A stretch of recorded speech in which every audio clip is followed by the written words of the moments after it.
Ici, tout commence.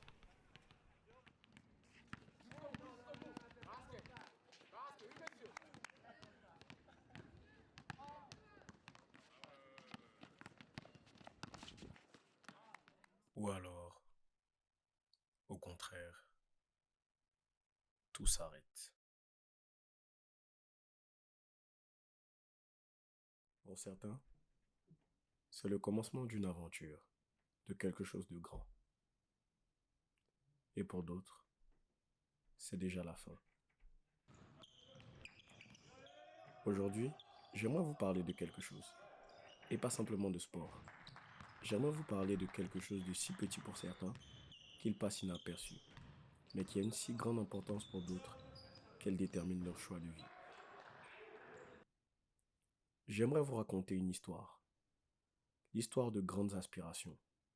L'histoire d'une relation. L'histoire de la persévérance et bien plus.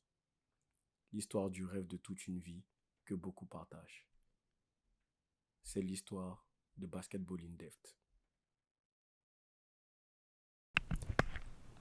Tous autant que nous sommes, nous avons souvent été tiraillés entre nos rêves et la réalité.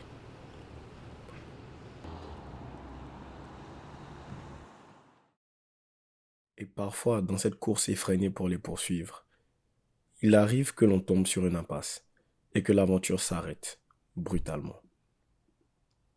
C'est le destin qu'ont connu et que continuent de connaître beaucoup de passionnés de basketball et de sport en général. Cependant, avec un peu de persévérance, de bonnes valeurs et une éthique de travail irréprochable, il est possible de tirer son épingle du jeu et de forger sa propre voie.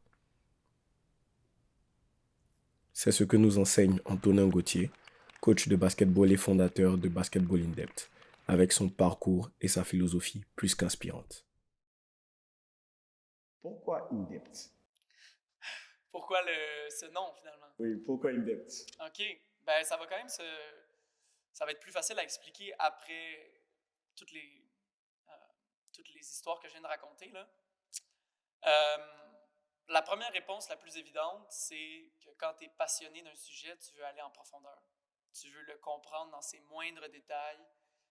Puis mon approche de l'entraînement au basketball ne se limite pas au basket. Ça passe euh, par l'entraînement, la musculation, la préparation physique, la mobilité, les habitudes de vie, la philosophie, la psychologie sportive. Euh, Ça passe par toutes sortes d'approches. C'est une approche qu'on pourrait utiliser comme mot, le mot holistique. C'est-à-dire que si tu veux devenir un bon joueur de basket, à travers ça, tu dois devenir une meilleure personne. Euh, donc, la première signification de ça, c'est d'aller en profondeur sur tous les aspects du basket, sur toutes les techniques, sur toutes les stratégies, dans le moindre mouvement, sur la dimension corporelle, anatomique, physiologique, de qu'est-ce que c'est que devenir un joueur athlétique. Donc, aller dans le moindre mouvement, moindre détail. Puis, ben, l'autre signification, c'est pour moi, ce parcours-là, c'est une plongée en soi. C'est aller en profondeur en soi-même.